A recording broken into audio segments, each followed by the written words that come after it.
A panel of lawmakers questioned senior SEC officials. They were trying to find out how, despite warnings that they failed to identify what could be the world's biggest ever financial fraud. Details of that emerged in December when the money manager Bernard Madoff was arrested and accused of a fraud that could have lost up to $50 billion. This man is building a reputation as having been lucky enough to have passed on investing with Bernard Madoff. James Hedges said there were warning signs when he met with the disgraced financier back in 1997.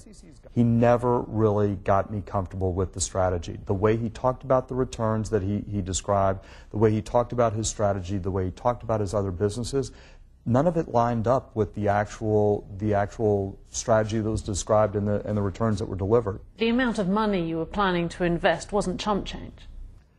Well, you know, at the time I went to see Mr. Madoff, I was advising on billions of dollars of investor capital.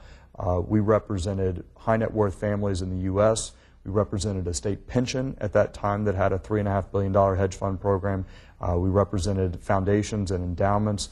We represented families that had tens of billions of dollars of aggregate capital. Bernard Madoff, seen here outside his apartment, confessed to running a so-called Ponzi scheme, effectively paying old investors with money from new ones. On Wall Street, there had been whispers about Bernie Madoff's highly unusual business practices.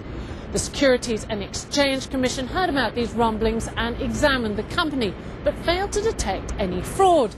Now politicians want to know why.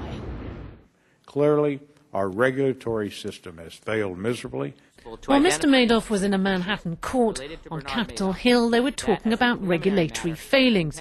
Since the scandal, the Securities and Exchange Commission has launched its own internal investigation. The man running it said they'll look at conflicts of interest. Allegations of conflicts of interest regarding relationships between any SEC officials and members of the Madoff family, and whether such relationships in any way affected the manner in which the SEC conducted its regulatory oversight of Bernard Madoff. For politicians and investors still wondering how this happened, the Bernard Madoff scandal has thrown up more questions than answers. Michelle Fleury, BBC News, New York.